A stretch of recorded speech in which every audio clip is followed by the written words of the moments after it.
Hey everyone, so I want to make a video about how to customize your EP-2350 Ting.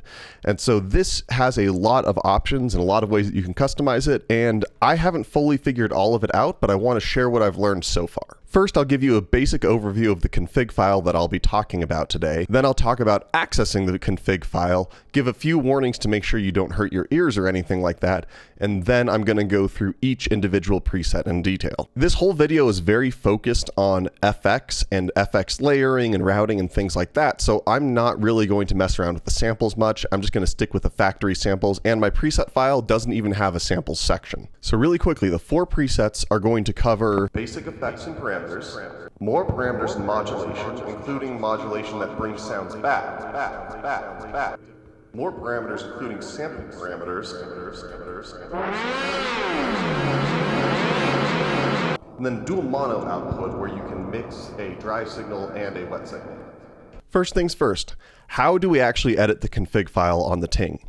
Well, what you do is you open up the side panel here, and then you connect a USB-C cable to a computer and your Ting.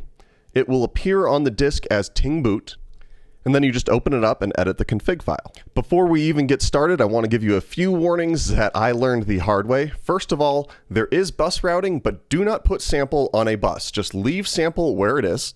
Second, make sure that your trigger function points at the sample effect and specifies exactly which row it's in, otherwise you won't get any sample playback. Don't use any of the following effects more than once: delay, reverb, harmony, or SSB/single sideband. Check your braces, quotes, and commas, and check your capitalization. Preset 1. The first preset is pretty basic. The first line of it specifies that it's in position 0, meaning that it's going to be the very first red dot on the Ting when you cycle through the different effects. I've named this preset, and you can include a line of comments, but I've opted not to do that. And then this list is going to specify the effects that are used in this preset. And so let's go into a little bit more depth about each of those now. For our delay, I've just specified the time and echo, though there are more parameters that you'll see soon. I've put our sample in row 1, or the second row, and I've adjusted its level just to be 0.5, meaning it should be a little bit quieter than default. Finally, we have our reverb, and I've only specified the time on this, so our sample will run through the reverb, but not the delay. Our only source of modulation for this first preset is trigger, and you have to be specific about where the sample effect is. In this case, I've specified row 1, and that might be confusing because it is the second effect, but we count from 0 in this. So it's technically in row 1.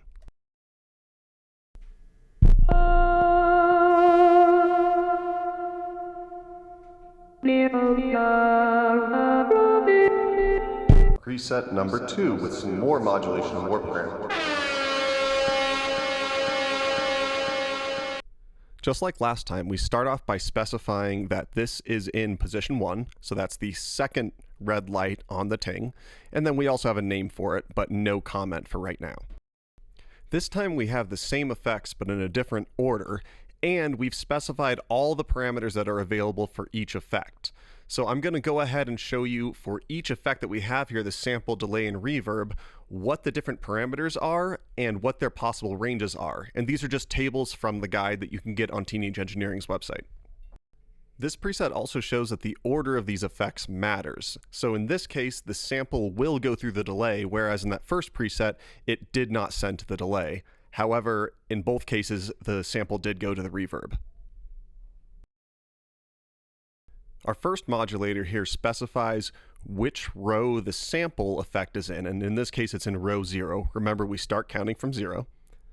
And then our second modulator is going to connect the shaking or the gyroscope in the Ting to the echo parameter on our delay. And so that's going to mean that we get more feedback as we shake, even after we've let go of the handle. You can see an example of this at the beginning of this chapter, but for some reason I forgot to shake the Ting while I was recording Carlo's demo.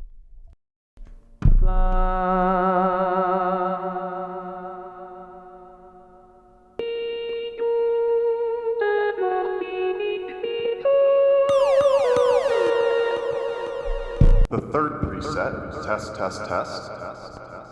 Like always, we specify which position this preset is in, and because it is the third preset, it is in row number 2, and we also specify our name. We have 3 effects in our list, and then we also have 3 modulators this time. This time we have the same effects in the same order as the last preset, but we've changed one parameter. We've set the sample speed to 0.5, meaning that it's going to play back at half of its normal rate. Our modulation block starts with specifying that our sample is in row 0. Then we have an LFO controlling the pitch on our sample effect. Next, we have our shake still bringing back that echo on row 1, our delay. And lastly, though, we have the handle controlling the wet level of the reverb. So as I press the handle in, it's going to duck the reverb, which will let my vocals come through more clearly.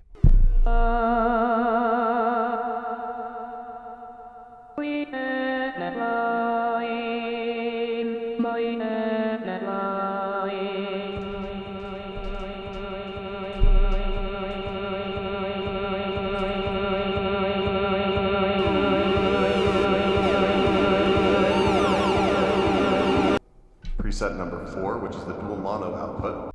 Like before, we specify which preset this one is. So this is going to be position 3, so it's the 4th preset. This one's a little bit more involved and it uses buses, but hopefully this can make some sense if I explain it a little bit.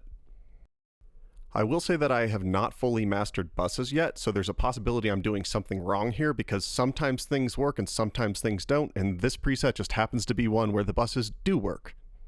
In our effects block, if we take a look at the very first effect, that's just balance, and so that's basically panning. And what this is doing is, because I'm sending it to a bus, it's going to make a copy of the dry signal, and then it's going to pan it completely to the right, or to the second output.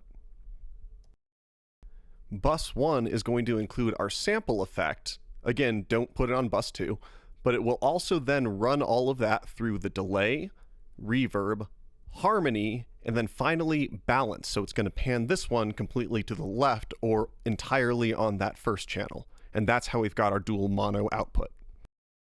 At the very end of our effects block, we've got this balance that applies to both buses. And it's balanced really heavily toward the right. And that's because the effects channel is going to be very loud, so we have to make it so that the dry channel is a lot louder than usual. Before we look at our modulation block, remember that we have a lot of rows here. We actually have 7 different effects, meaning that we have rows 0 through 6.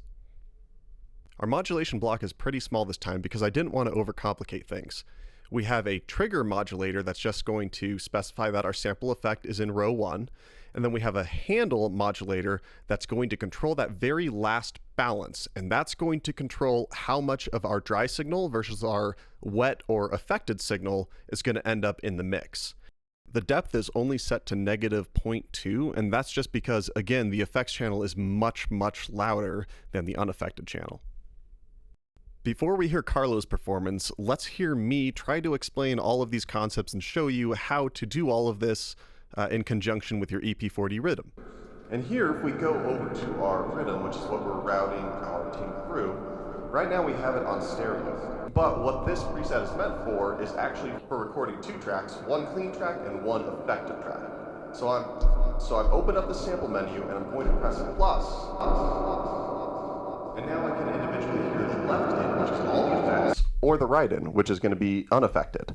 And I do have the samples running through this, but for my purposes, that's totally fine. But now that I've gone back to combining it in mono, we can hear that actually the handle controls how much of the effects are actually added back in. No matter what, there's going to be a bit of them, but once you depress the handle, it's just going to add more and more of that effect because it's controlling the balance, and the balance is between one of the buses and the other bus.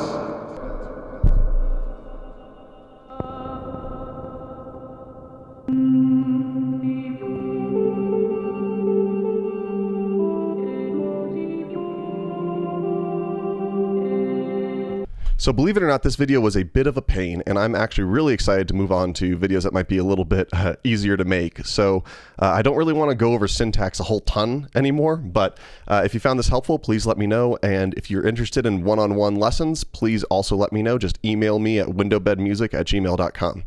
Thanks so much for watching, and I'll see you next time.